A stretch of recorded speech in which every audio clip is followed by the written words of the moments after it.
السلام علیکم listeners, please channel کو سبسکرائب کیجیے اور ساتھ ہی بیل آئیکن کو بھی ضرور پریس کیجیے تاکہ ہر نئے آنے والے ناول کی اپڈیٹ آپ کو ملتی رہے۔ چلیے شروع کرتے ہیں۔ ناول آخری امید کی قسط نمبر 32۔ چوتھے روز جوائے ناشتہ کرنے کے بعد محمد حسین کے پاس آیا تو اسے دیکھ کر مسکرانے لگا۔ آگے بڑھ کر اس کی پیشانی چوم کر اپنے ساتھ لگایا اور اس کے چہرے کی طرف بغور دیکھنے لگا، اس کی آنکھوں میں جھانکنے لگا۔ کیا دیکھ رہے ہو؟ جوائے نے حیرت سے پوچھا۔ تمہاری آنکھوں میں جو عکس دکھائی دے رہا ہے وہ پہلے نہیں دیکھا تھا، محمد حسین نے مسکرا کر جواب دیا۔ کیا مطلب؟ کیسا عکس؟ جوائے نے چونک کر پوچھا۔ شناسائی کا عکس۔ مجھے لگتا ہے تمہیں اپنے خدا سے شناسائی ہو رہی ہے، اب اس کا عکس تمہاری آنکھوں میں دکھائی دے رہا ہے، محمد حسین نے مسکرا کر جواب دیا۔ ہاں، شناسائی تو ہو رہی ہے مگر محبت نہیں ہو رہی۔ جیسا کہ تم نے کہا تھا، کتاب مکمل ہونے والی ہے اور یوں لگتا ہے جیسے میرے دل میں کچھ اٹک گیا ہے۔ میں بہت مضطرب ہو رہا تھا، اس لیے تمہارے پاس چلا آیا۔ نہ جانے میرے دل کو کیا ہو گیا ہے، وہ قدرے جذباتی انداز میں جھنجھلا کر بولا تو محمد حسین نے مسکرا کر اسے دیکھا۔ اندر آؤ میرے ساتھ، وہ اسے شاپ کے پیچھے ایک چھوٹا سا دروازہ کھول کر اندر لے گیا۔ اندر اسٹور روم میں بہت سی کتابیں رکھی تھیں مگر ایک کارنر میں اس کا کمپیوٹر اور سی ڈی پلیئر پڑا تھا۔ کارنر بہت صاف تھا، اس نے ایک طرف جائے نماز بچھائی تھی۔ محمد حسین نے اسے ایک چیئر پر بیٹھنے کا اشارہ کیا اور سی ڈی پلیئر میں سورہ رحمان کی سی ڈی لگائی، انگریزی ترجمے کے ساتھ۔ اب تم اسے توجہ سے سنو، مجھے کچھ کام ہے، میں تھوڑی دیر بعد آؤں گا، محمد حسین نے سی ڈی آن کرتے ہوئے کہا۔ محمد حسین نے سی ڈی آن کرتے ہوئے کہا اور خود باہر چلا گیا۔ سورہ رحمان کی تلاوت شروع ہوئی۔ جوائے انتہائی توجہ کے ساتھ سننے لگا۔ اس نے ابھی چند آیات ہی سنی تھیں کہ اس کے دل کی کیفیت بدلنے لگی، اور جب اس آیت کو بار بار دہرایا گیا "Then which of the blessings of your God will you deny" اور تم اپنے رب کی کس کس نعمت کو جھٹلاؤ گے، بار بار سننے سے اس کی آنکھوں سے آنسو بہہ نکلے۔ وہ سورت کی تلاوت عربی میں سنتا رہا اور اس کا دل موم ہو کر پگھلتا رہا، یہاں تک کہ اس کی ہچکی بن گئی۔ انتہائی مجذوبی کیفیت میں وہ اپنے آپ سے بے نیاز ہونے لگا۔ وہ جوں جوں تلاوت سن رہا تھا اس کے آنسوؤں کی شدت میں اضافہ ہو رہا تھا، اور آنسوؤں کی شدت کے ساتھ اس کے دل کی کیفیت لمحہ بلمحہ بدل رہی تھی۔ اسے کچھ ہوش نہ تھا کہ اس کے ساتھ کیا ہو رہا تھا۔ خدا جس نے اپنا تعارف رحمان بن کر کرایا تھا اور اب رحمان کی رحمانیت اس کے رگ و پے میں سرایت کر رہی تھی، اس کے روئے روئے میں رحمان کی محبت اپنے قدم جما رہی تھی، اور دل تو گویا اس محبت سے یوں سیراب ہو رہا تھا جیسے برسوں کی پیاس بجھا رہا ہو، اور آنکھیں رحمت کی اس بارش سے جل تھل ہو رہی تھیں۔ اس کے دل میں جو پھانس لگی تھی اور جس بے قراری سے وہ مضطرب ہو رہا تھا، سب کچھ آنسوؤں کے سیلاب میں کہیں بہہ گیا تھا، اور اب دل ہر قساوت سے دھل کر صاف ستھرا اور ہلکا پھلکا ہو گیا تھا، مگر آنسو تھے کہ پھر بھی تھمنے کا نام نہیں لے رہے تھے۔ محمد حسین اچانک دروازہ کھول کر اندر آیا تو دیکھا سورت کی تلاوت نہ جانے کب کی ختم ہو چکی تھی، مگر جوائے بیٹھا آنسو بہا رہا تھا۔ اب تم کیسا محسوس کر رہے ہو؟ محمد حسین نے اس کے قریب آ کر اس کی نم آنکھوں کو بغور دیکھتے ہوئے پوچھا۔ تو جوائے نے یکٹک اس کی طرف دیکھا اور ایک دم اس کے گلے لگ کر پھوٹ پھوٹ کر رونے لگا۔ محمد حسین مسکرا کر اسے چپ کراتا رہا اور اس کے سر پر محبت سے ہاتھ پھیرتا رہا۔ ایسا ہی ہوتا ہے جب رحمان کی رحمانیت دل میں اترتی ہے تو دل کی ساری گندگی دھل کر آنسوؤں کے سیلاب میں بہہ جاتی ہے۔ اب دیکھنا تمہارے دل کو کتنا سکون نصیب ہوگا اور تمہارے جسم کو ایک نئی طاقت ملے گی، اس کی محبت اور رحمت کی طاقت۔ محمد حسین نے اس کی پیشانی چومتے کہا۔ اب جاؤ اور جا کر آرام کرو، محمد حسین نے مسکرا کر کہا تو جوائے نے یکٹک اس کی طرف دیکھا اور خاموشی سے باہر چلا گیا۔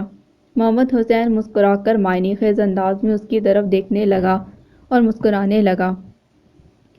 جوائے اپنی گاڑی کو پارک کرنے کے بعد اپنے فلیٹ کی طرف جانے لگا تو امی قدرے تیزی سے بھاگتی اس کے پیچھے آئی۔ وہ قدرے بلند آواز میں اسے پکار رہی تھی۔ جوائے نے مڑ کر انتہائی حیرت سے اسے دیکھا۔ ایمی، تم اور یہاں؟ وہ حیرت سے چلاتے ہوئے بولا۔ جوائے، مجھے تم سے بہت ضروری بات کرنی ہے، لیکن یہاں نہیں، ایمی نے ارد گرد دیکھتے ہوئے کہا۔ اوکے، آؤ میرے فلیٹ میں، جوائے نے کہا اور اسے لے کر اپنے فلیٹ میں چلا گیا۔ ایمی نے جلدی سے اپنا لانگ کوٹ اتارا اور صوفے پر اس کے سامنے بیٹھ گئی۔ ہاں، اب بتاؤ کیا بات ہے؟ جوائے نے اس کی طرف بغور دیکھتے ہوئے پوچھا۔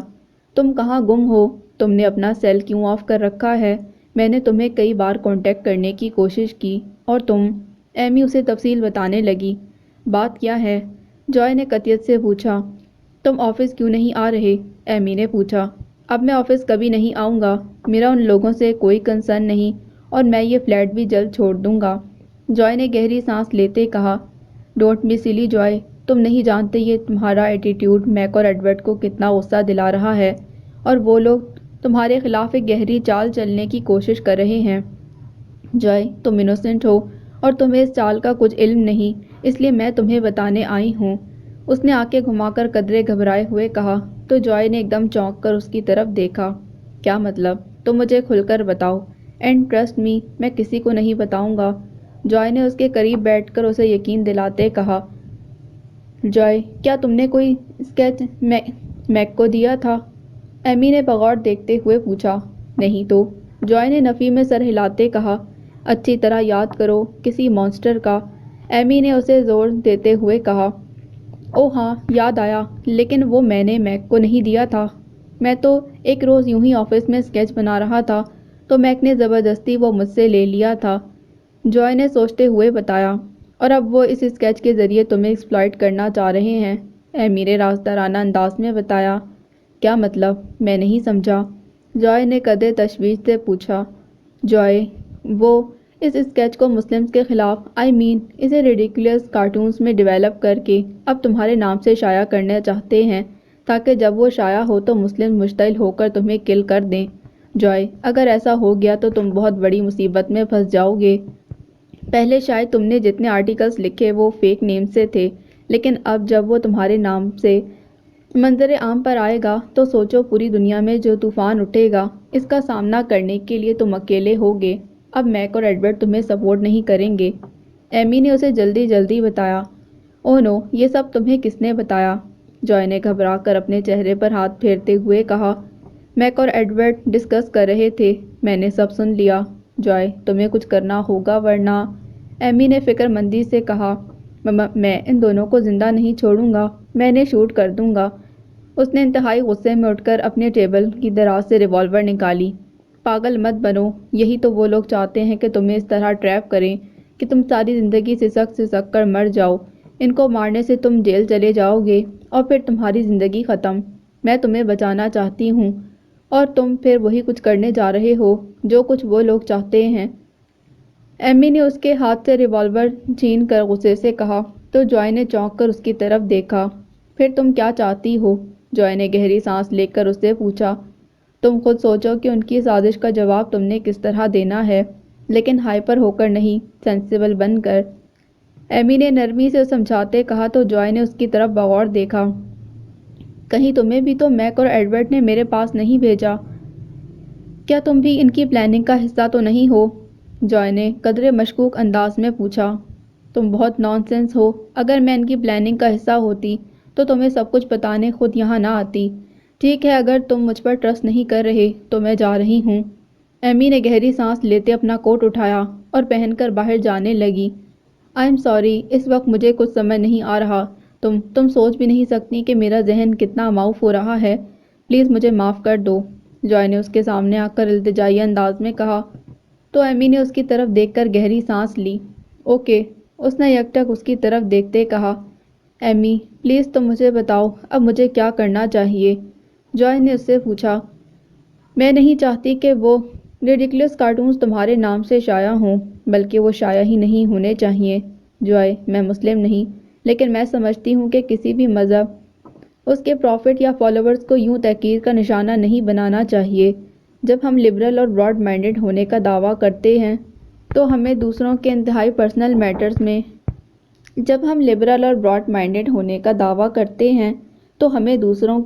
پرسنل میٹرز میں یوں انٹرفیئر نہیں کرنا چاہیے۔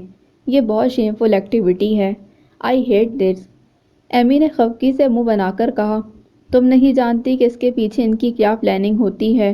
مسلمز کو مشتعل کرنے، انہیں دہشت گرد قرار دے کر ان کا امیج ساری دنیا میں برباد کرنا اور پھر ان پر مختلف پابندیاں لگانا اور ان کے ملکوں میں گھس کر ان کے سامنے معاملات اپنے ہاتھ میں لے کر انہیں کمزور کرنا۔ جوائے نے بھی خفگی سے منہ بنا کر جواب دیا، ہاں میں اچھی طرح جانتی ہوں، مگر شاید تم یہ نہیں جانتے کہ وہ صرف تمہیں ہی کیوں ٹریپ کر کے استعمال کرنا چاہ رہے ہیں۔ ایمی نے کہا تو جوائے نے چونک کر اس کی طرف دیکھا۔ کیا مطلب؟ کیا تم جانتی ہو؟ جوائے نے حیرت سے پوچھا۔ ہاں بہت اچھی طرح، شاید تمہارا بیک گراؤنڈ مسلم ہے اور تم خود مسلمز کے خلاف ہو جوائے۔ وہ لوگ جو مسلم ہو کر اسلام کے خلاف بولتے ہیں ان کے لیے بہت قیمتی ہوتے ہیں، انہیں یہ منہ مانگی قیمت دے کر اپنے مقاصد کے لیے استعمال کرتے ہیں اور پھر اپنا زہر، حسد اور کینہ ان کے ذریعے اگلواتے ہیں، جو بیک گراؤنڈ میں رہ کر دوسروں کو نشانہ بناتے ہیں۔ اس لیے جوائے تم ان کے لیے بہت قیمتی ہو، وہ تمہیں لوز نہیں کرنا چاہتے، لیکن اگر تم ان کی مرضی کے مطابق کام نہیں کرو گے تو وہ تمہیں ایسا نقصان پہنچائیں گے کہ تم ساری زندگی اس اذیت سے نہیں نکل پاؤ گے۔ ایمی نے گہری سانس لیتے کہا تو جوائے اس کی باتیں سن کر چونک گیا۔ کیا اتنا عرصہ وہ مجھے ایکسپلائٹ کرتے رہے اور مجھے خبر ہی نہ ہوئی؟ جوائے نے آہ بھر کر اپنے چہرے پر ہاتھ پھیرتے ہوئے کہا، ہاں، اور اب تمہیں بہت سوچ سمجھ کر سب کچھ پلان کرنا ہے، ایموشنل یا ہائپر ہو کر نہیں۔ وہ لوگ ایموشنل نہیں ہوتے، اس لیے سکسیسفل رہتے ہیں اور دوسروں کو ایموشنل کر کے خود کلیئر رہتے ہیں، سچویشن کو انجوائے کرتے ہیں۔ تم کوشش کرو کہ کل آفس جاؤ، تمہارے آفس آنے سے وہ لوگ حیران ہو جائیں گے، اس کے بعد تم نے کیا کرنا ہے وہ خود سوچ لو۔ ایمی نے اسے سمجھاتے کہا اور کوٹ پہن کر باہر جانے لگی تو جوائے نے پیچھے سے اسے آواز دی، thank you very much, you are a true friend. Joy نے قدرے تشکرانہ انداز میں دروازہ بند کرتے اسے کہا تو وہ دھیرے سے مسکرا دی، شاید گاڈ تمہیں بچانا چاہ رہا ہے، اس لیے تمہیں فیور دینے کو مجھے بھیج دیا، اور گاڈ کی طرح میں بھی نہیں چاہتی کہ تم خواہ مخواہ کسی مصیبت میں پھنس جاؤ۔ گاڈ بلیس یو، ایمی نے مسکراتے کہا اور باہر چلی گئی۔ جوائے نے دروازہ بند کیا اور صوفے پر بیٹھ کر گہری سوچ میں ڈوب گیا۔ ایمی کی باتوں نے اسے چونکا دیا تھا، لیکن اب اسے سمجھ میں آ رہا تھا کہ جم اسے کیوں جیو بننے کے لیے فورس کرتا تھا اور پھر پیرنٹس سے چھپانا بھی چاہتا تھا۔ شاید وہ اسے جیو بنا کر مسلمز کے خلاف اس طرح استعمال کرنا چاہتا تھا جس کی پیرنٹ کبھی اجازت نہ دیتی۔ وہ اسے اپنی جان سے بھی زیادہ چاہتی تھی، مگر اسے کسی کرائسس میں نہیں دیکھ سکتی تھی، اور اب جم کے بعد میک اور ایڈورڈ بھی اس کے ساتھ یہی کر رہے تھے۔ اس کا مطلب سب کی ایک ہی پلاننگ ہے۔ وہ سوچ سوچ کر پریشان ہونے لگا۔ وہ محمد حسین کی شاپ سے کتنا پرسکون ہو کر آیا تھا اور اب ایک نئی مصیبت میں پھنسنے جا رہا تھا۔ یا اللہ میں کیا کروں؟ اچانک اس کے منہ سے نکلا تو خود ہی چونک گیا اور اپنے ہونٹوں پر ہاتھ پھیرنے لگا۔ شاید اتنے روز سے وہ اللہ کے بارے میں اتنا پڑھ چکا تھا کہ لاشعوری طور پر اس کے دل اور دماغ میں براجمان ہو گیا تھا۔ شاید گاڈ تمہیں بچانا چاہ رہا ہے۔ ایمی کے الفاظ اس کے کانوں میں گونجے اور اس نے ایک دم نم آنکھوں سے چھت کی طرف دیکھا۔ Please guide me and protect me, please میری رہنمائی کرو اور میری حفاظت کرو، جوائے نے دونوں ہاتھ بلند کر کے التجائی انداز میں کہا اور اس کی آنکھوں سے آنسو گرنے لگے۔ صبح ایڈورڈ جیسے ہی آفس میں پہنچا تو ایزابیل بھی آ گیا اور دونوں اپنے مختلف پلانز کے بارے میں باتیں کر رہے تھے۔ ایزابیل نے اپنی آرگنائزیشن کو جن مختلف ممالک تک پھیلانے کا پروگرام بنایا تھا وہ اس کے بارے میں تفصیلات ایڈورڈ کو بتا رہا تھا، اور ایڈورڈ کافی محو ہو کر اس کی باتیں سن رہا تھا۔ جب میک بھی ایک فائل پکڑے ایڈورڈ کے آفس میں آ گیا، تینوں بزنس کے ساتھ ساتھ اپنے اپنے انٹرسٹ کی باتیں کرنے لگے۔ تینوں کافی خوشگوار موڈ میں باتیں کر رہے تھے جب ایڈورڈ کی سیکرٹری نے اسے جوائے کے بارے میں اطلاع دی کہ وہ اس سے ملنا چاہتا ہے۔ میں ابھی بزی ہوں، اسے بعد میں بھیجنا، اسے ویٹ کرنے کو کہو۔ ایڈورڈ نے قدرے خفگی سے منہ بنا کر انٹر کام پر سیکرٹری کو کہا تو ایزابیل نے چونک کر اس کی طرف دیکھا۔ جوائے آیا ہے بہت دنوں بعد، ایڈورڈ منہ بنا کر بڑبڑایا، اور تم نے اسے ویٹ کرنے کو کہا۔ ایڈورڈ تمہیں معلوم نہیں کہ وہ ہمارے لیے کیا ہے اور ہم کیوں اس میں انٹرسٹڈ ہیں؟ ایزابیل نے حیرت سے پوچھا۔ ہاں سب جانتا ہوں، لیکن میں فی الحال اسے اپنی ناراضگی کا احساس دلانا چاہتا ہوں۔ یہ میرا آفس ہے، اس کا نہیں۔ کہ جب اس کا دل چاہے منہ اٹھا کر آ جائے۔ اس کو معلوم نہیں کہ اس نے ہمارا کتنا ٹائم ویسٹ کیا ہے۔ ایڈورڈ نے غصے سے کہا۔ کول ڈاؤن پلیز، تم یوں ہائپر بھی ہو سکتے ہو، مجھے حیرت ہو رہی ہے۔ ایزابیل نے مسکرا کر قدرے ملائمت سے کہا۔ تمہارے خیال میں مجھے اسے پروٹوکول دینا چاہیے؟ ایڈورڈ نے منہ بنا کر پوچھا۔ آف کورس، تمہارے پروٹوکول سے ہی تو اس کے اندر انکریجمنٹ پیدا ہوگی، اور پروٹوکول کسی اسپیشل پرسن کو ہی دیا جاتا ہے نا، اور جب تک ہم اپنے مقصد میں کامیاب نہیں ہو جاتے وہ ہمارے لیے اسپیشل ہی ہوگا، ایزابیل نے کہا۔ لیکن وہ بہت روڈ ہو رہا ہے، میک نے بھی منہ بنا کر کہا۔ میک، تم بھی، کم آن پلیز، تم دونوں اپنے مائنڈ کو چینج کرو اور اسے اسپیشل پروٹوکول دو۔ ایڈورڈ، اسے اندر کال کرو، ایزابیل نے تحکمانہ انداز میں کہا تو ایڈورڈ نے سیکرٹری کو فون کر کے جوائے کو اندر بھیجنے کو کہا۔ جوائے جب آفس میں داخل ہوا تو ایزابیل، ایڈورڈ اور میک نے کھڑے ہو کر اسے ویلکم کہا اور محبت سے پرتپاک انداز میں ملے۔ جوائے کے لیے ان سب کا یہ انداز خلاف توقع تھا۔ ایمی نے تو اسے بتایا تھا کہ وہ لوگ اس کے خلاف پلاننگ کر رہے ہیں اور سخت غصے میں ہیں، لیکن ان سب نے تو اسے یوں ویلکم کہا جیسے وہ کب سے اس کے منتظر ہوں۔ جوائے مسکرا کر ان سے ملا۔ ایزابیل اسے اپنے پاس بٹھانے لگا، محبت سے اس کی خیریت پوچھی۔ ایڈورڈ اور میک بھی مسکرا کر اسے دیکھ رہے تھے۔ اس نے اپنی بیماری کا بہانہ بنا کر سب کو مطمئن کیا۔ تھوڑی دیر بعد ایزابیل چلا گیا تو ایڈورڈ اس کی طرف بغور دیکھنے لگا۔ شاید تم اپنی بیماری کی وجہ سے کچھ لکھنے کے قابل بھی نہیں ہوگے، ایڈورڈ نے سنجیدگی سے پوچھا۔ آف کورس، جوائے نے جواب دیا، اس لیے اب ہم نے سوچا کہ تم کسی اور پروجیکٹ پر کام کرو۔ ایڈورڈ نے میک کی طرف دیکھ کر معنی خیز انداز میں کہا تو جوائے ایک دم چونکا۔ کیا مطلب، کس پروجیکٹ پر؟ جوائے نے حیرت سے پوچھا تو ایڈورڈ نے اپنے ٹیبل کی دراز سے ایک فائل نکال کر اسے کھولا۔ اس میں اس کے بنائے ہوئے مانسٹر کے اسکیچ کو، جس کو انہوں نے انتہائی بیہودہ انداز میں ڈیولپ کیا تھا، جوائے کو دکھایا۔ جوائے اسے دیکھ کر ایک دم چونکا۔ یہ کیا ہے؟ جوائے حیرت سے چلایا۔ تمہارا نیا پروجیکٹ، تمہارا بنایا ہوا اسکیچ ہے، اور تم نے اس مانسٹر کو اتنا ہاریبل اور ڈسگسٹنگ بنانا ہے کہ اسے دیکھتے ہی لوگ نفرت کا اظہار کریں اور اس کا امیج لوگوں کے ذہن میں ہمیشہ کے لیے نقش ہو جائے۔ ایڈورڈ نے گہری سانس لیتے قدرے سنجیدگی سے کہا۔ کس کا امیج؟ جوائے نے جان بوجھ کر پوچھا۔ اسلام کا، جسے تم بھی ناپسند کرتے ہو۔ اس مانسٹر کو ڈسگسٹنگ بنا کر اسے اسلام کا امیج دے دو، اور اپنی جتنی نفرت اور ناپسندیدگی تم مسلمز، اسلام اور ان کے پروفٹ کے لیے رکھتے ہو، سب اس کارٹون میں ڈال دو، تاکہ ساری دنیا کو معلوم ہو کہ اسلام سب کے لیے کتنا بڑا خطرہ ہے۔ ایڈورڈ نے انتہائی غصے میں اپنے جذبات کا اظہار کرتے ہوئے کہا تو جوائے نے ایک دم چونک کر اسے دیکھا۔ اس سے کیا ہوگا؟ ایسے کارٹونز تو پہلے بھی بنتے رہے ہیں۔ اسلام، مسلمز یا ان کے پروفٹ کو کچھ نہیں ہوا، البتہ اس کارٹونسٹ اور اخبار کے اونر کو تھریٹس ملتی رہی ہیں، کئی ایک تو جان سے بھی ہاتھ دھو بیٹھے۔ اسلام اور پاپولر ہوا، جو لوگ نہیں جانتے وہ بھی پڑھ کر مسلمان ہو گئے، فائدہ کس کو ہوا؟ جوائے نے قدرے نرمی سے معنی خیز انداز میں پوچھا تو دونوں نے چونک کر اس کی طرف دیکھا۔ تم ان کے فیور میں بول رہے ہو، اس کا مطلب کیا ہے؟ ایڈورڈ نے خفگی سے پوچھا۔ میں آپ کو ریئل پکچر دکھا رہا ہوں، جوائے نے گہری سانس لیتے کہا۔ تم اور ہمیں بتاؤ گے ہمیں کیا کرنا ہے؟ تم سوچ بھی نہیں سکتے ہمیں اس سے کیا فائدہ ہوتا ہے۔ ایڈورڈ نے میک کی طرف دیکھتے مسکرا کر کہا۔ کیسا فائدہ؟ جوائے نے چونک کر پوچھا تو ایڈورڈ نے میک کی طرف دیکھتے گہری سانس لی۔ تمہیں اس سے کنسرن نہیں ہونا چاہیے، تم اس کارٹون کو ڈیولپ کرنا ہے، اگر تم نہیں کر سکتے تو کسی اور سے کروا لوں گا، ہمارے پاس بہت آرٹسٹ ہیں۔ ایڈورڈ نے فائل بند کر کے اسے واپس رکھتے قدرے روب سے کہا تو جوائے ایک دم چونکا۔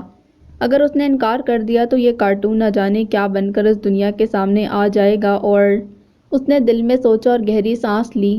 نہیں، میں ہی اسے ڈیولپ کروں گا، جوائے نے جلدی سے کہا۔ ویری گڈ، ایڈورڈ نے مسکرا کر کہا اور فائل اس کے آگے بڑھائی۔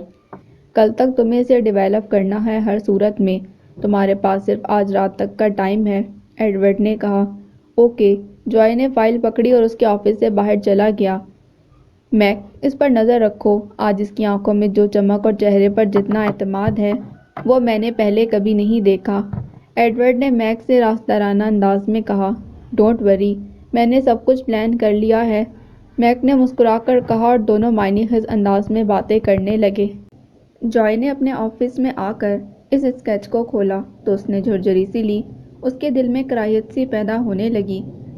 یہ میں کیا کرنے جا رہا ہوں؟ اس نے آہ بھر کر سوچا اور اس کی آنکھوں میں غصے کے تاثرات نمایاں ہونے لگے۔ وہ اسکیچ کو سامنے رکھ کر گہری سوچ میں ڈوب گیا۔ تھوڑی دیر بعد میک اس کے آفس میں آیا اور اسے یوں سوچوں میں گم دیکھ کر چونکا۔ کیا تم نے اس پر ابھی کام شروع نہیں کیا؟ کیا سوچ رہے ہو؟ میک نے حیرت سے پوچھا تو جوائے نے ایک دم ہڑبڑا کر اس کی طرف دیکھا۔ سوچ رہا ہوں کہ اس کو اور کس طرح ہارریبل بنا سکتا ہوں، جوائے نے گہری سانس لیتے کہا۔ اوکے، تم اچھی طرح سوچ لو، لیکن شام کو آفس چھوڑنے سے پہلے مجھے اس میں ڈیولپمنٹ چاہیے، صرف سوچ نہیں، میک نے قطعیت سے اسے کہا اور آفس سے باہر چلا گیا۔ جوائے پریشان ہو کر سوچنے لگا اور جب بھی اسکیچ کی طرف دیکھتا اس کا دل بیزار ہونے لگتا۔ وہ نفرت سے منہ پھیر لیتا۔ میں اسے کبھی بھی ڈیولپ نہیں کر پاؤں گا، یہ میرے لیے ممکن نہیں، میں کس طرح ٹرائل میں آ گیا ہوں۔ اس نے آہ بھر کر سوچا اور اس اسکیچ کو فائل میں رکھ کر ایک اور پیپر پر اسکیچ بنانے لگا۔ اسے سمجھ نہیں آ رہا تھا کہ وہ کیا بنا رہا ہے، اس کا ہاتھ خود بخود حرکت کر رہا تھا۔ وہ اسکیچ بنا رہا تھا کہ ایمی اس کے آفس میں آ گئی، اس کے قریب چیئر پر بیٹھ کر حیرت سے اس کی طرف دیکھنے لگی۔ جوائے، آئی ایم ہیپی کہ تم آفس آ گئے ہو، لیکن کیا تم وہی کرو گے جو تم سے ڈیمانڈ کی جا رہی ہے؟ کیا تم وہی اسکیچ ڈیولپ کر رہے ہو؟ ایمی نے حیرت سے پوچھا۔ ہاں، جوائے نے پرسکون لہجے میں جواب دیا۔ تم کیا حماقت کرنے جا رہے ہو؟ کیا تمہیں نتائج کی خبر ہے؟ ایمی نے گھبرا کر پوچھا۔ ہاں، اچھی طرح جانتا ہوں، جوائے نے پھر مطمئن لہجے میں جواب دیا اور اسکیچ بنانے میں مصروف رہا۔ جوائے، پاگل مت بنو، تم ایمی نے گھبرا کر کچھ کہنا چاہا۔ پلیز تم جاؤ یہاں سے، میں ان لوگوں کے ساتھ کمٹمنٹ کر چکا ہوں، جوائے نے کہا تو ایمی نے خفگی سے اسے دیکھا اور اس کے آفس سے باہر چلی گئی۔ اس نے ایک انتہائی خوفناک مانسٹر بنایا تھا جس کے ہاتھ پر ورلڈ گلوب تھا اور وہ اپنی شعلہ برساتی آنکھوں کے ساتھ اس گلوب کی طرف دیکھ رہا تھا۔ اس کی آنکھوں سے انگارے نگل کر گلوب پر جہاں جہاں پڑ رہے تھے وہ جگہ جل کر کالی ہو رہی تھی۔ شام ہو رہی تھی جب میک اس کے آفس میں آیا اور قدرے خفگی سے اس کی طرف دیکھنے لگا۔ کیا تم نے کچھ ڈیولپ کیا ہے؟ میک نے اس کا جواب سنے بغیر اس کے سامنے پڑا اسکیچ اٹھا کر دیکھا۔ ایک اور مانسٹر؟ یہ کیا ہے؟ میک نے حیرت سے پوچھا۔ مسلم ٹیررسٹ، جوائے نے پرسکون لہجے میں جواب دیا۔ مگر یہ تو کہیں سے ایسا نہیں دکھائی دے رہا۔ وہ اسے الٹ پلٹ کر دیکھنے لگا۔ کبھی کبھی انسان کو خود اپنے آپ بھی دکھائی نہیں دیتا کہ وہ کیا ہے، جوائے نے میک کی طرف دیکھ کر گہری سانس لیتے کہا۔ کیا مطلب؟ تم کیا کہنا چاہ رہے ہو؟ میک نے غصے سے پوچھا۔ اسے ابھی ڈیولپ کرنے میں ٹائم لگے گا، جب تک اسکیچ کمپلیٹ نہیں ہو جاتا اس کی سمجھ نہیں آ سکتی۔ کل صبح آپ کو یہ اسکیچ مکمل کر کے دوں گا، جوائے نے اسکیچ اس کے ہاتھ سے لیتے ہوئے کہا۔ لیکن ہم نے تمہیں جو اسکیچ دیا تھا وہ کہاں ہے؟ اس پر ہمارے آرٹسٹ نے بہت کام کیا ہے، میں نے تمہیں وہ کمپلیٹ کرنے کو کہا تھا، میک نے خفگی سے کہا۔ وہ بھی کل صبح مل جائے گا، آج رات میں دونوں پر کام کروں گا، آپ دونوں اسکیچز کو دیکھ کر خوش ہو جائیں گے، میک نے خفگی سے کہا۔ وہ بھی کل صبح مل جائے گا، آج رات کو میں دونوں کو مکمل کر دوں گا، آپ دونوں اسکیچز کو دیکھ کر خوش ہو جائیں گے، جوائے نے مسکرا کر کہا تو میک نے بھی زبردستی مسکرا کر اس کی طرف دیکھا۔ اوکے، گڈ لک، اور یہ تمہارے لیے ایڈورڈ نے دیا ہے، میک نے اپنی جیب سے چیک نکال کر اسے پکڑاتے کہا تو جوائے چیک ہاتھ میں لے کر بغور دیکھنے لگا۔ میک اس کی طرف دیکھ رہا تھا کہ اس کا موبائل بجنے لگا۔ وہ بات کرتے اس کے آفس سے باہر چلا گیا۔ جوائے نے اسے باہر جاتے دیکھ کر گہری سانس لی، اس نے چیک جیب میں رکھا اور اسکیچز اٹھا کر آفس سے باہر چلا گیا۔ جوائے نے رات بھر پھر مانسٹرز کی اسکیچنگ کی تھی اور چیک پر لگے ایڈورڈ کے سگنیچر اور ایک ڈاکیومنٹ پر میک کے سگنیچرز کی اس نے خوب پریکٹس کی تھی، اور جب اسے یقین آ گیا کہ ہو بہو ویسے ہی سگنیچر اس نے کاپی کر لیے ہیں تو اس نے ایک اسکیچ پر میک کے سائن کیے اور دوسرے پر ایڈورڈ کے، اور انہیں فیس بک پر دینے کے علاوہ ایڈورڈ اور میک کو بھی پوسٹ کر دیے۔ نیز یوٹیوب پر دینے کے علاوہ اس نے تمام ویب سائٹس میں ان کی پوسٹنگ کر دی جن کی لوگوں تک رسائی زیادہ تھی۔ ان میں ان مانسٹرز کو جیو ظاہر کیا تھا۔ ایک مانسٹر جو ورلڈ گلوب کو پکڑے ہوئے تھا، اس کی آنکھوں سے نکلنے والے شعلے گلوب پر جہاں جہاں پڑ رہے تھے ان کو جلا رہے تھے، اور دوسرا مانسٹر اپنے بے شمار ہاتھوں سے دنیا کے لوگوں کو نگل رہا تھا، خاص طور پر مسلمز کو اپنے ہاتھوں سے پکڑ پکڑ کر ان کے گلے دبانے کی کوشش کر رہا تھا، اور ان پر اس نے مختلف کیپشنز دیے تھے، کل آل اینڈ رول الون، اور مانسٹرز کے پیٹ پر اس نے بڑا سا جیو لکھ دیا تھا۔ لیپ ٹاپ آف کرنے کے بعد اس نے غسل کیا، صاف کپڑے پہنے، اپنے بیگ میں کچھ کپڑے، ٹرانسلیشن کی کتاب، اپنی ڈاکومنٹس اور کچھ ضروری چیزیں رکھیں۔ اس نے گہری سانس لے کر ارد گرد دیکھا، سارے کمرے کا جائزہ لیا، ٹیبل سے ایڈورڈ کا دیا ہوا چیک اور ریوالور اپنے کوٹ کی جیب میں رکھے اور فلیٹ سے باہر نکل گیا۔ وہ اپنا بیگ اٹھائے محمد حسین کی شاپ پہ داخل ہوا تو وہ اسے دیکھ کر ایک دم چونکا اور اس کے چہرے کی طرف بغور دیکھنے لگا۔ تم خیریت تو ہے؟ محمد حسین نے حیرت سے پوچھا اور اس کے بیگ کی طرف دیکھنے لگا۔ ہاں، مجھے تم سے ضروری بات کرنی ہے، اگر تم فارغ ہو تو، جوائے نے گہری سانس لیتے رازدارانہ انداز میں کہا۔ ہاں میں فارغ ہوں، چلو اندر بیٹھتے ہیں، محمد حسین نے کچھ محسوس کرتے ہوئے کہا، اور جوائے اپنا بیگ اٹھا کر اس کے ساتھ اندر جانے لگا تو محمد حسین نے شاپ کے دروازے پر کلوز لکھ کر اسے اندر سے لاک کیا اور اس کے ہمراہ اندر چلا گیا۔ ہاں کہو، کیا بات ہے؟ محمد حسین نے متجسس ہو کر پوچھا۔ مسلمان کیسے ہوتے ہیں؟ جوائے نے گہری سانس لیتے اچانک سوال کیا۔ صرف کلمہ شہادت پڑھنے سے، محمد حسین نے جواب دیا۔ وہ کیا ہے؟ جوائے نے حیرت سے پوچھا تو محمد حسین نے اسے کلمہ پڑھ کر سنایا تو جوائے ایک دم چونکا۔ کیا صرف چند الفاظ پڑھنے سے کوئی مسلمان بن جاتا ہے؟ جوائے نے حیرت سے پوچھا۔ ہاں، سننے میں تو یہ صرف چند الفاظ ہیں، مگر یہ ایک اقرار ہے اپنے آپ کو پورے کا پورا ان دو ہستیوں یعنی اللہ اور اس کے رسول صلی اللہ علیہ وآلہ وسلم کو سونپنے کا۔ محمد حسین نے گہری سانس لیتے جواب دیا۔ کیا مطلب؟ میں سمجھا نہیں، جوائے نے حیرت سے پوچھا۔ ظاہری طور پر یہ کتنا آسان دکھائی دے رہا ہے کہ چند الفاظ پڑھنے سے کوئی مسلمان ہو جاتا ہے، دائرہ اسلام میں داخل ہو جاتا ہے، اور دوسرے مذاہب کی طرح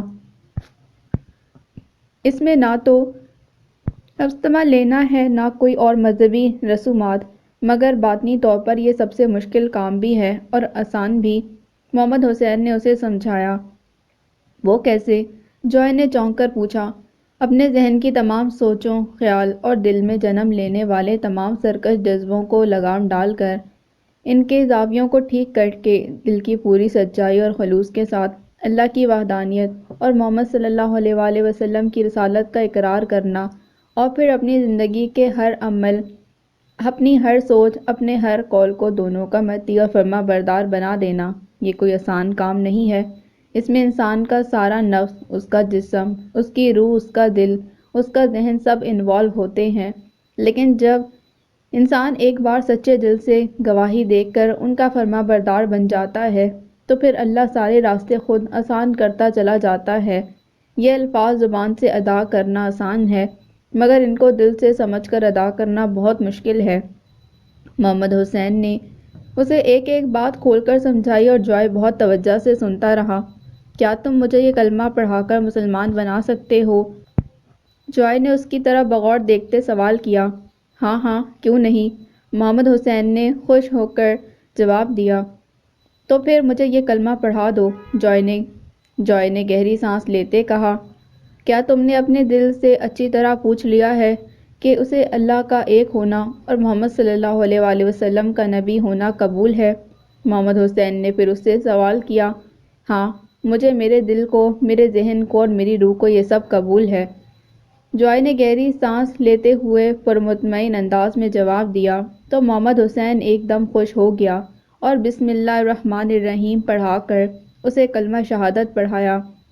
جوائے محمد حسین کے پیچھے ایک ایک لفظ کو دہراتا رہا، اور جب محمد حسین نے اشہد اللہ الہ الا اللہ وحدہ لا شریک لہ قدرے بلند آواز میں جوش اور جذبے کے ساتھ پڑھا تو جوائے نے بھی اسی طرح جوش سے پڑھا اور پڑھتے ہوئے اس کے دل کی کیفیت پھر بدلنے لگی اور اس کی آنکھوں میں نمی تیرنے لگی، اور جب اس نے اشہد ان محمد عبدہ ورسولہ پڑھا تو جوائے سسکی بھر کر رونے لگا۔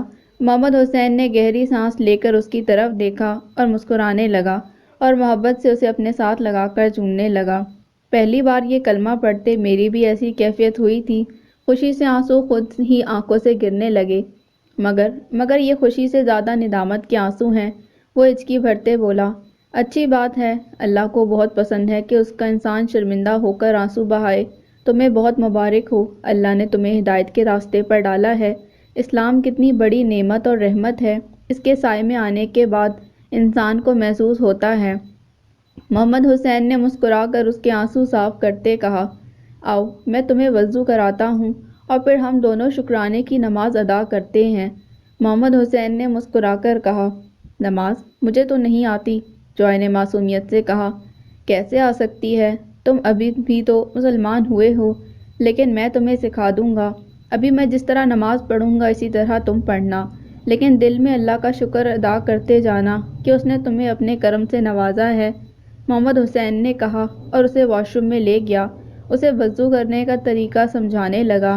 باہر آ کر اس نے اپنے جائے نماز کے ساتھ ایک اور جائے نماز بچھایا، اسے بھی ٹوپی پہنائی اور خود بھی پہنی۔ اس کی پینٹ کے پائچوں کو ٹخنوں کے اوپر تک فولڈ کیا اور اپنی پینٹ کو بھی، اور تکبیر تحریمہ بلند آواز سے پڑھ کر ہاتھ باندھ کر قدرے اونچی آواز سے قرأت کرنے لگا تاکہ جوائے کے کانوں کو وہ الفاظ سنائی دیں جو وہ پڑھ رہا تھا۔ جوائے کے باہر کی دنیا سمٹتی چلی جا رہی تھی اور اندر کی دنیا پھیلتی چلی جا رہی تھی، اور اس پھیلتی دنیا میں ہر طرف روشنیاں پھیل رہی تھیں، اور ان روشنیوں میں اس کا پورا وجود پوری طرح سیراب ہو رہا تھا۔ وہ زندگی میں پہلی بار کسی کے سامنے یوں سر تسلیم خم کیے کھڑا تھا، پوری اطاعت اور فرما برداری کے ساتھ۔ اور جب محمد حسین سجدے میں گیا، جوائے نے بھی اسے دیکھتے سجدہ کیا تو پیشانی زمین پر رکھتے اس کا سر ایک دم چکرایا، شاید اس کے دماغ کے خلیوں میں چھپی منفی سوچوں کو ایک دم شدید جھٹکا لگا تھا، جیسے کسی کو کسی غیر کے شکنجے سے نجات دلا کر کسی اور طاقت کا مطیع بنانے میں پورا زور لگانا پڑتا ہے۔ محمد حسین سبحان ربی الاعلیٰ پڑھ رہا تھا اور وہ توجہ سے سن رہا تھا، یوں جیسے اس کا ذہن اس تسبیح سے شناسا ہو رہا ہو۔ نماز پڑھنے کے بعد محمد حسین نے دعا کے لیے ہاتھ بلند کیے اور اللہ کا شکر ادا کرتے بار بار یہ الفاظ دہرائے کہ اس نے اس نوجوان کو ہدایت اور روشنی کے راستے پر ڈال کر اپنا بہت کرم کیا ہے، اس کے لیے وہ دونوں اس کے شکر گزار ہیں۔ جوائے خاموشی سے محمد حسین کی دعا سنتا رہا اور تشکر کے اس احساس پر اس کی آنکھیں خاموشی سے آنسو بہاتی رہیں۔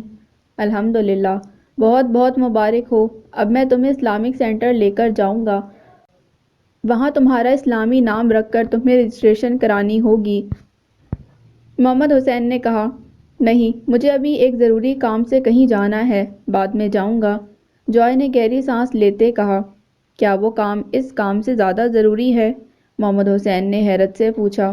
ہاں، جوائے نے ٹوپی سر سے اتارتے کہا اور شوز پہننے لگا۔ اچھا، پھر تم کافی کا ایک کپ تو پی لو، لگتا ہے تم نے کچھ نہیں کھایا۔ محمد حسین نے نرمی سے کہا، نو تھینکس، ابھی مجھے کچھ نہیں چاہیے، میرا یہ سامان تمہارے پاس ہے۔ جوائے نے کہا، ہاں ہاں، تم فکر نہ کرو، لیکن تم کب تک واپس آؤ گے؟ محمد حسین نے قدرے متجسس ہو کر پوچھا۔ معلوم نہیں، یہ بھی ممکن ہے کہ میں واپس نہ آؤں، جوائے نے جلدی سے کہا تو محمد حسین ایک دم پریشان ہو کر اسے دیکھنے لگا۔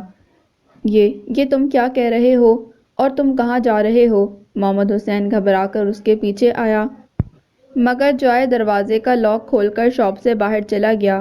یا اللہ اس نوجوان کی حفاظت کرنا، اس نے گڑ گڑا کر اللہ سے دعا کی اور فکر مندی سے آہ بھر کر رہ گیا۔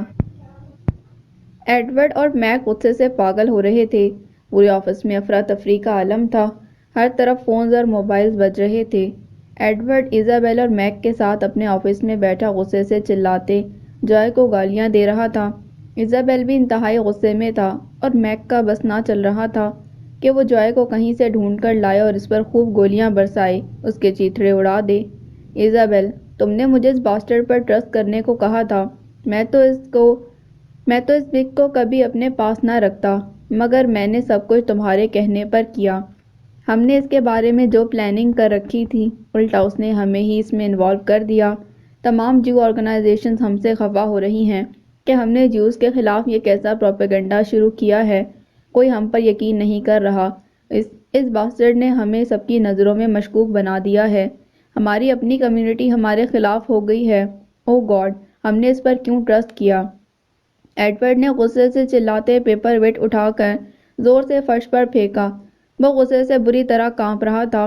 میک اور ایزابیل کا بھی غصے سے برا حال ہو رہا تھا۔ مجھے سمجھ نہیں آ رہا کہ میں نے اس لڑکے کو سمجھنے میں کیوں اتنی بڑی غلطی کی۔ حالانکہ اس نے ایک بار جم کو بھی ڈاج کیا تھا۔ جم اس کو سائناگوگ لے جانے کے لیے تیار تھا اور اس نے اینڈ ٹائم پر جانے سے انکار کر دیا۔ اس کی فطرت میں دھوکہ شامل ہے اور میں نے پھر بھی اس پر ٹرسٹ کیا۔ ایزابیل بھی پچھتاتے بولا، ایزابیل، تم اتنی بڑی بات مجھے آج بتا رہے ہو جبکہ وہ ہمیں اتنا بڑا دھوکہ دے گیا ہے۔ ایڈورڈ نے خفگی سے اسے پوچھا۔ میں اس بات کو بالکل بھول گیا تھا، صرف یہ یاد رکھا کہ جم اس سے کوئی اہم کام لینا چاہتا تھا۔ وہ اس کو جیو بنانے کے لیے بہت امپیشنٹ رہتا تھا۔ ایزابیل نے آ بھر کر کہا، تم بھی انتہائی اسٹوپڈ ہو۔ وہ پیرن کو پانے کے لیے اس باسٹرڈ کو سائناگوگ بھیجنا چاہتا تھا کیونکہ اس کی موجودگی میں پیرن اس کے پاس نہیں جا سکتی تھی۔ شاید تم جانتے نہیں کہ آفس کے بیسمنٹ میں جم نے پیرن کے لیے کمرہ سیٹ کر رکھا تھا جہاں پر وہ اکثر… خیر چھوڑو اس بکواس کو۔ لیکن ایزابیل، اب کیا کریں؟ ایڈورڈ نے غصے سے منہ بناتے جھنجھلا کر کہا، ایک بار وہ مجھے مل جائے میں اسے چھوڑوں گا نہیں۔ اس نے ہم جیوز کو پوری دنیا میں بدنام کرنے کی کوشش کی ہے۔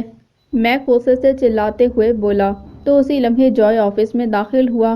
تینوں اسے دیکھ کر چونکے اور غصے سے چلاتے اس کی طرف لپکے۔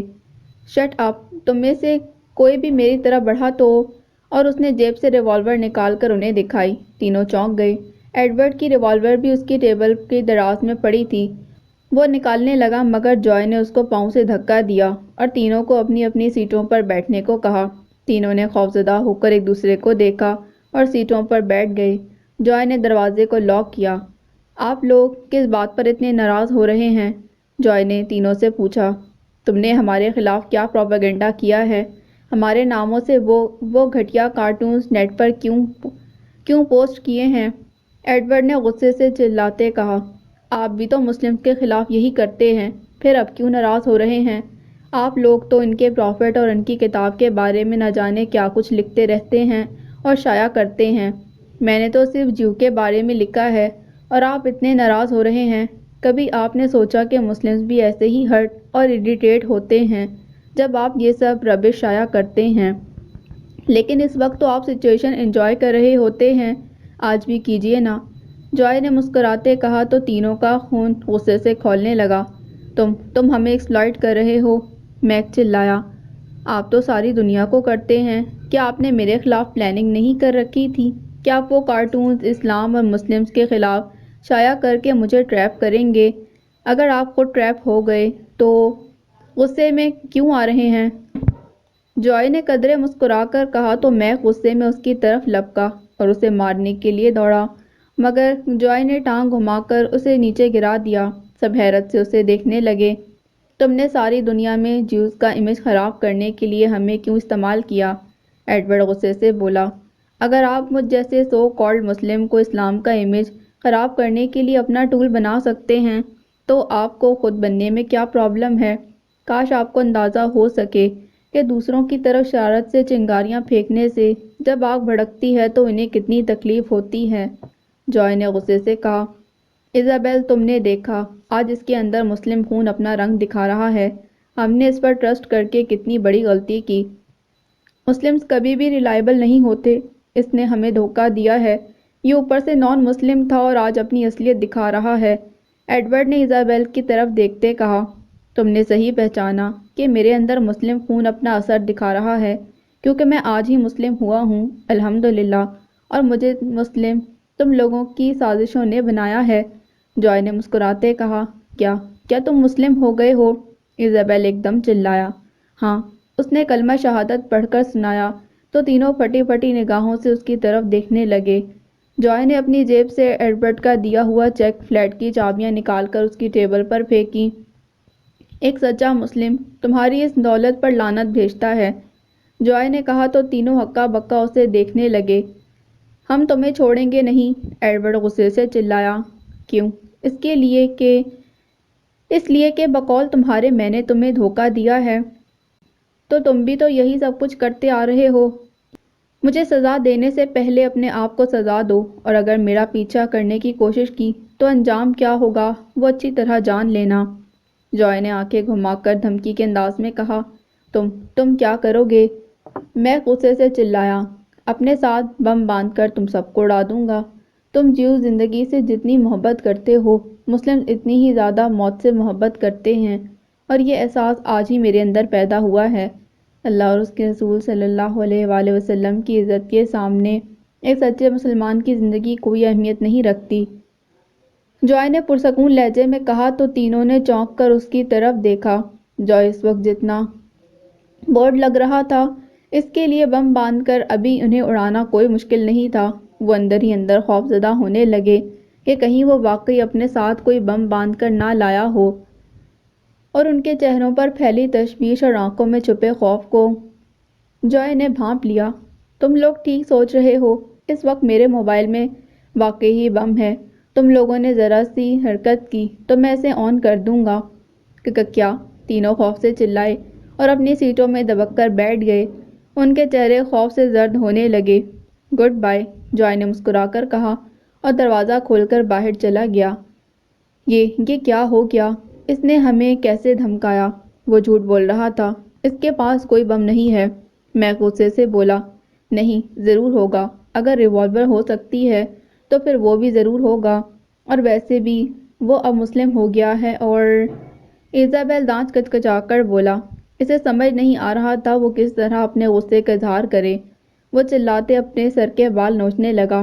ہم کیسے دھوکہ کھا گئے۔ ایڈورڈ بھی ہونٹ بھینچ کر ٹیبل پر مکے مارنے لگا۔ اس کو یوں چھوڑنا بہت بڑی بے وقوفی ہوگی، وہ ہم جیوز کو اور نقصان بھی پہنچا سکتا ہے۔ میک نے خدشہ ظاہر کیا۔ ہاں، ہمیں کچھ کرنا چاہیے۔ ایزابیل، ہائی لیول پر بات کرو، اس کو اب زندہ چھوڑنا، شیطان کو زندہ چھوڑنا ہوگا، اب اس کو زندہ نہیں رہنا چاہیے، ایڈورڈ نے غصے سے کہا۔ ہاں، میں بھی یہی سوچ رہا ہوں، ایزابیل نے پریشانی سے چہرے پر ہاتھ پھیرتے کہا۔ اب کی بار ہمیں ایسی پلاننگ کرنی چاہیے کہ یہ بچ نہ پائے، ایڈورڈ نے دانت کچکچا کر کہا۔ ایزابیل اور میک بھی غصے سے دتنے پھلا کر مثبت انداز میں سر ہلا کر اس کی تائید کرنے لگے۔ محمد حسین تسبیح ہاتھ میں پکڑے قدرے فکر مندی سے جوائے کی سلامتی کے لیے دعا کر رہا تھا۔ اس کے چہرے پر پریشانی کے تاثرات نمایاں تھے۔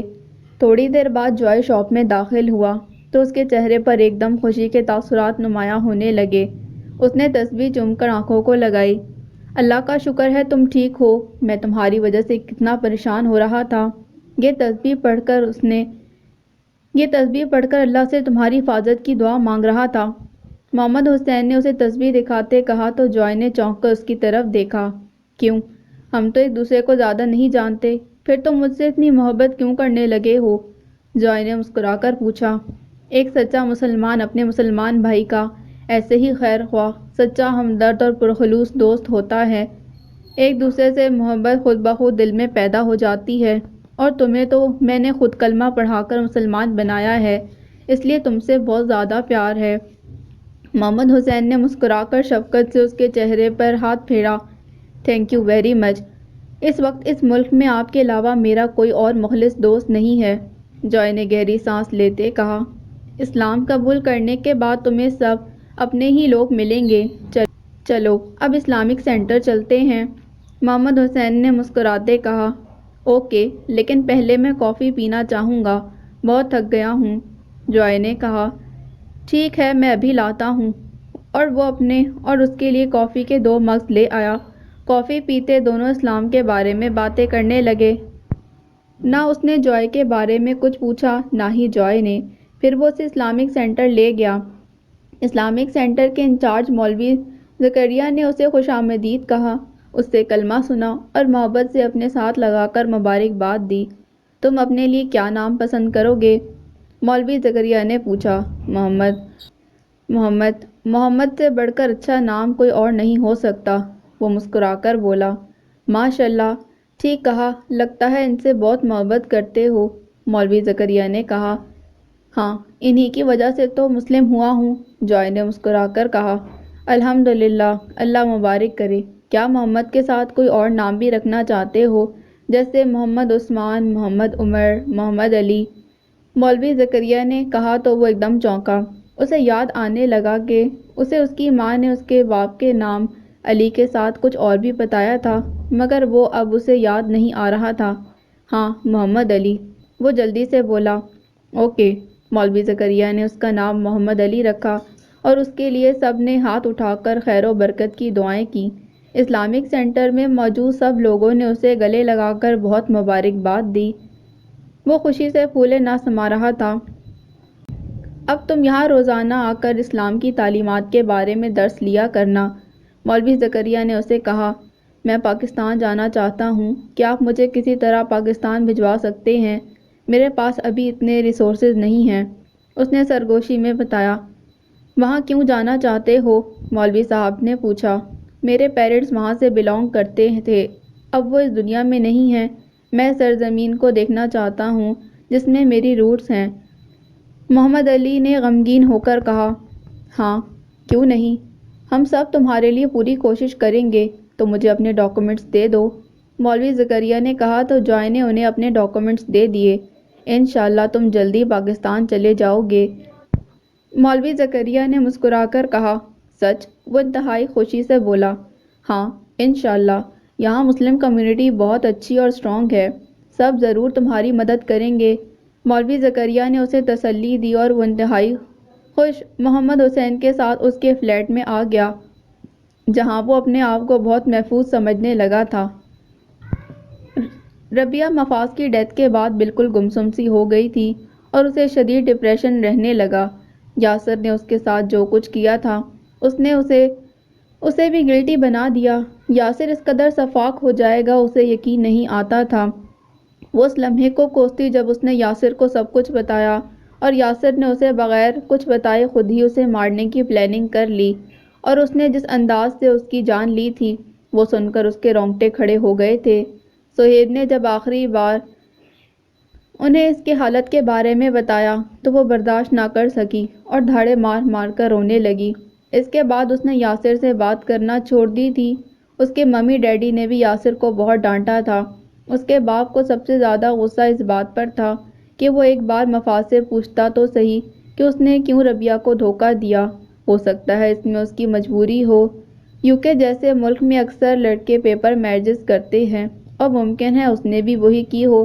انہوں نے ربیہ کو بھی ڈانٹا کہ اس نے مفاز سے وجہ کیوں نہ پوچھی۔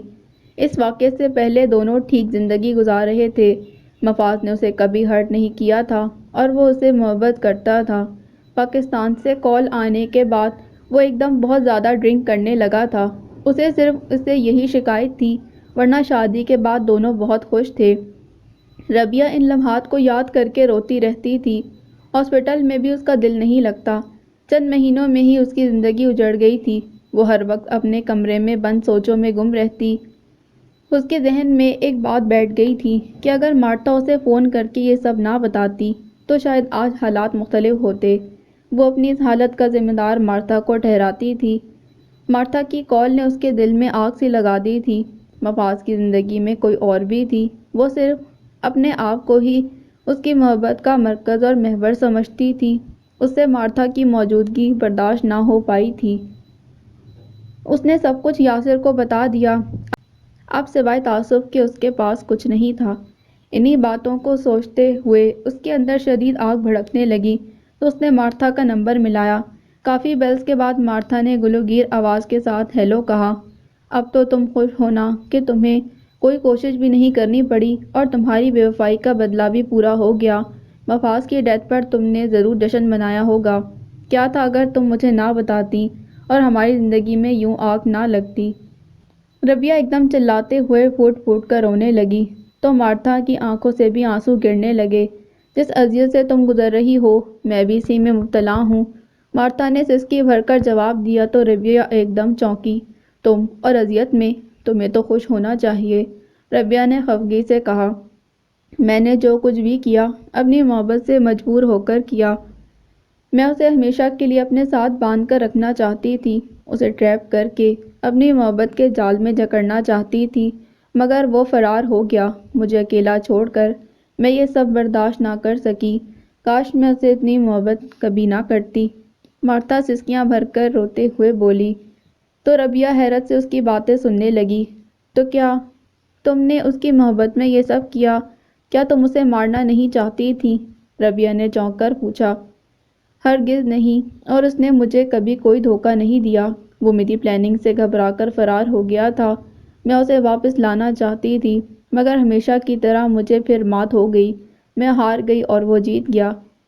وہ پھوٹ پھوٹ کر روتے بولی تو ربیہ گنگ سی رہ گئی۔ یہ کیسی محبت تھی جس نے تمہیں اتنا ظالم بنا دیا؟ ربیہ نے آہ بھر کر کہا، محبت جب نہیں ملتی تب انسان صبر کر لیتا ہے، مگر جب اسے کوئی اور چھین کر لے جائے تو محبت کرنے والا غاصب اور قاتل بن جاتا ہے۔ بس میری محبت نے مجھے دیوانہ بنا دیا اور پھر غاصب، مگر میں اسے ہرگز قتل نہیں کرنا چاہتی تھی۔ اسے یقیناً تم نے قتل کیا ہے، مارتھا نے کہا تو ربیہ نے ایک دم پھٹی پھٹی نگاہوں سے موبائل کی طرف دیکھا اور اسے آف کر کے دور پھینک دیا۔ قاتل؟ نہیں نہیں، میں نے اسے قتل نہیں کیا، میں کسی کا قتل نہیں کر سکی، اسے تو یاسر نے۔ وہ ہونٹ بھینچ کر بڑبڑائی اور پھر سسکیاں بھرنے لگی۔ ہاں، اس نے ٹھیک کہا ہے، میں ہی اس کی قاتل ہوں۔ اگر میں یاسر کو نہ بتاتی تو وہ اسے کبھی قتل نہ کرتا۔ میں ہی اصل قاتل ہوں، میں ہی مجرم ہوں۔ وہ روتے ہوئے بلند آواز سے چلانے لگی تو یاسر اور اس کے ممی ڈیڈی بھاگتے اس کے کمرے میں آئے، اسے یوں روتے چلاتے دیکھ کر پریشان ہو گئے۔ ربیہ، پلیز ہوش کرو، اپنے آپ کو سنبھالو، یاسر نے اسے اپنے ساتھ محبت سے لگا کر کہا تو اس نے یک ٹک اس کی طرف دیکھا۔ میں مفاز کی قاتل ہوں، اور تم بھی۔ کیسے اپنے آپ کو سنبھالوں؟ کس سے معافی مانگوں؟ تم نے مجھ سے میرا سب کچھ چھین لیا۔ ربیہ دھاڑے مار کر روتے بولی تو یاسر نے شرمندگی سے سر جھکا لیا۔ ہاں، مجھ سے بہت بڑا گناہ سرزد ہو گیا ہے، ساری زندگی بھی آنسو بہاؤں تو شاید اس گلٹ کے احساس سے کبھی باہر نہیں نکل پاؤں گا، یاسر نے سسکی بھرتے کہا۔ یاسر، تمہیں ربیہ کی محبت نے پاگل بنا دیا، اور ربیہ، تمہیں مفاز کی محبت نے دیوانہ۔ پاگل پن اور دیوانگی کا نتیجہ ہمیشہ برا ہی نکلتا ہے۔ اب تم لوگوں کے پاس سوائے پچھتاوے کے کچھ نہیں، اس لیے ایک دوسرے کے ساتھ الجھنے کی بجائے اس سے سبق سیکھو۔ اب وہ واپس نہیں آ سکتا، اور نہ ہی تم لوگوں کی کوئی بات سن سکتا ہے۔